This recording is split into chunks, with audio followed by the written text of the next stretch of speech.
नगरपालिका की साधारण सभा की बैठक आज आयोजित हुई। बैठक में पालिका के अध्यक्ष ने 21 प्रस्ताव समस्त पार्षदों के बीच रखे। कुछ प्रस्तावों पर कांग्रेसी पार्षदों को आपत्ति थी। वे प्रस्ताव बहुमत के आधार पर पारित किए जा रहे थे। उसको लेकर भी कांग्रेसी पार्षदों का कहना है कि प्रस्ताव पर चर्चा की जाए।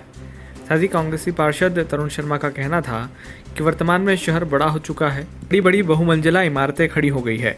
ऐसे में आगजनी की घटना के दौरान फायर फाइटर नाकाफी होते हैं, तो इसके लिए फॉगिंग फायर फाइटर खरीदा जाए। नगरपालिका के सफाई कर्मचारियों के मकानों के अलॉटमेंट काफ़ी समय से बाकी चल रहे हैं, इसको लेकर भी 3 माह में उन्हें कंप्लीट किया जाए। इन सभी कार्यों को बिना सुने 21 प्रस्ताव पारित कर कार्यक्रम समाप्त कर दिया गया। वहीं कांग्रेस पार्षद अपने क्षेत्र वार्ड नंबर 2 में पेयजल, बिजली, सड़क व नाली की समस्या को लेकर मुद्दा उठा रहे थे।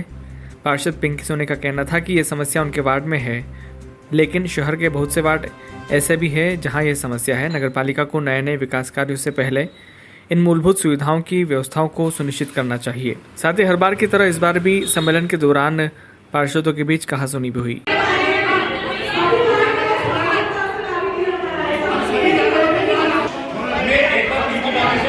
आज मंदसौर नगर पालिका परिषद की बैठक थी। इस बैठक में 21 प्रकरण लिए गए थे और 21 प्रकरणों में 1 नंबर से 7 नंबर तक के प्रकरणों में दर और व्यय की स्वीकृति ली जानी थी।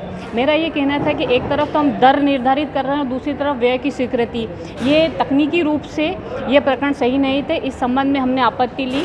इसके अलावा मंदसौर नगर पालिका द्वारा वेस्ट मटेरियल, लोहा, लंगड़, कबाड़ आदि के नीलामी के संबंध में एक प्रकरण था। इस संबंध में हमने यही कहा है कि इस नीलामी को सार्वजनिक रूप से किया जाए, क्योंकि सार्वजनिक रूप से करने से मंदसौर नगरपालिका को राजस्व प्राप्त होगी, जिससे कि शहर का लाभ होगा।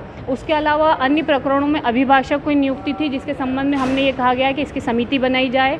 इसके अलावा पीआईसी की मीटिंग को लेकर अनुमोदन चाहा गया था, जिसमें हमारे सभी साथी पार्षदों ने ये कहा है कि पीआईसी का कार्यवृत्त पार्षदों को उपलब्ध करवाया जाए, तभी हम इसकी सहमति देंगे।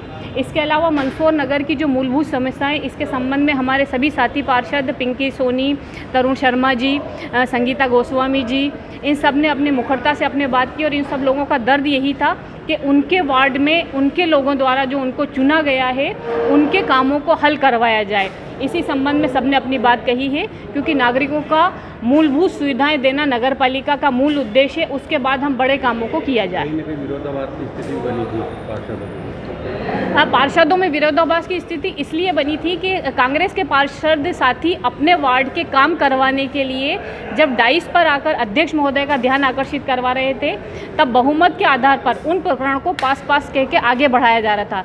इस संबंध में हमारे साथी पार्षदों ने ये आपत्ति दर्ज करवाई, क्योंकि बहुमत के आधार पर कोई भी प्रकरण को आप पास नहीं करवाया जा सकता, और बहुमत के आधार पर अगर नगरपालिका को चुना है तो विपक्ष को नहीं बुलाना चाहिए। मैं वार्ड क्रमांक 2 की पार्षद हूँ और मैं जिस वार्ड से हूँ वो काफ़ी गरीब लोगों का वार्ड है, बहुत स्लम एरिया है। वहाँ पे जो उन लोगों की कोई समस्या वैसे होती नहीं, लेकिन जो मूलभूत समस्या है वो मुझे लगता है मंदसौर के हर वार्ड में ही है। पानी की समस्या है, लाइट की समस्या है, नालियों की समस्या है, सड़कों की समस्या है। जो दूसरे वार्ड हैं उसमें जो सक्षम लोग हैं उनको पानी की समस्या आती नहीं, क्योंकि वो मोटर लगा लेते हैं, टैंकर डलवा लेते हैं। लेकिन जो गरीब तबके के लोग होते हैं वो लोग टैंकर नहीं डलवा पाते हैं और उनको पानी 2 दिन में 3 दिन में नल आते हैं, और वो भी ऐसे आता है कि कुछ घरों में मोटर लगा ली जाती है तो उन तक कई जनों तक पानी नहीं पहुंच पाता है। पानी की पाइपलाइन की बात करें तो एक पाइपलाइन फूटती है, उसको ठीक होने में 10 से 15 दिन लगते हैं, उसके बाद में दूसरी पाइपलाइन फूट जाती है। तो मेरा ये कहना है कि जब हम इतने बड़े बड़े मुद्दों पर इतनी स्वीकृतियाँ दे रहे हैं तो मंदसौर को मूलभूत सुविधाएं पहले अच्छे से दे दें, उसके बाद में मंदसौर को डेवलप करें। नासिर भाई को आपके द्वारा कॉल भी किया जाता है, पर देखने में आता है कि सुनवाई नहीं होती, तो क्या लगता है? सुनवाई होगी, मुझे लगता है कि आज हमने जो बात करी है सुनवाई होगी। हम सब एक परिवार के लोग हैं। हम ये सम्मेलन इसीलिए रखा जाता है कि हम अपना दुख उनको बताएं और हम अपनी परेशानियां उनको बताएं, और मैं ये उम्मीद करती हूँ कि आज यहाँ से 40 ही पार्षद खुश होकर जाएंगे, उनके वार्डों में काम होगा।